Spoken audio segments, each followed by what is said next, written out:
કવાંટ તાલુકાના કડીપાણી ખાતે આવેલ જીએમડીસી કંપની દ્વારા ડ્રોનથી સર્વે કરવાની કામગીરી ખડલા, કરવી અને આંબા ડુંગરમાં થઈ રહી છે, જેના વિરોધમાં આજે અસંખ્ય ત્રણેય ગામના લોકો મામલતદાર કચેરીએ આવેદનપત્ર આપવા માટે આવ્યા હતા. આ સર્વે શાના માટે થાય છે તેની જાણકારી આપતા નથી અને આ જાણકારી અમોને આપે, કેમ કે અમોને દહેશત સતાવી રહી છે કે અમારી જન્મભૂમિને અમારે ગુમાવવી પડશે, વિસ્થાપિત થવું પડશે.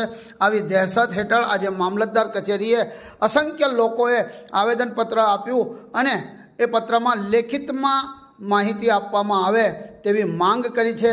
સાંભળીએ આગેવાનો શું કહી રહ્યા છે. 26 તારીખે આ મામલતદાર કચેરીમાં અમે કરવી, ખડલા અને આંબા ડુંગરના ત્રણેય ગામના આજુબાજુના સરપંચો અને ગામના વડીલો અમે આવેદનપત્ર મામલતદાર સાહેબને આપવામાં આવ્યા છે. તો અમારી આટલી જ અમને જ્યાં છે અહીંયા જ રહેવા દે, અમારે કંઈ સર્વે બી નહીં કરવું દેવું, કશું નહીં કરવું દો, એટલે અમારી જિંદગી અહીંયા જીવવાની છે, એટલે અમારે વિસ્થાપિત થવું ને એને સરકારે અમે સખત વિરોધ કરીએ છીએ કે અમારી સર્વે નહીં થવા જોઈએ. શું નામ? પીલ કારજેભાઈ કાલિયાભાઈ, પડવાણી જૂથ ગ્રામ પંચાયતના સરપંચના પતિ છે. એમાં આંબા ડુંગર, ખડલા અને કરવી જીએમડીસી દ્વારા સર્વે થાય છે.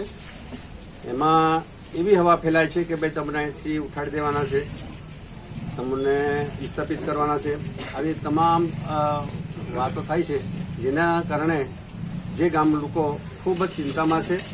એટલું કે જે જન્મભૂમિ છે એને છોડવા બહુ જ અઘરી વસ્તુ હોય છે.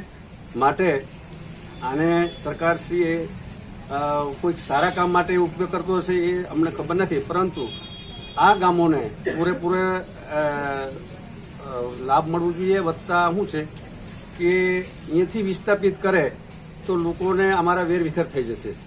માટે સરકાર ખૂબ સારો વિચારી અને એ લોકોને પણ બધાને લાભ મળે એવી સરકારશ્રીને વિનંતી કરે છે.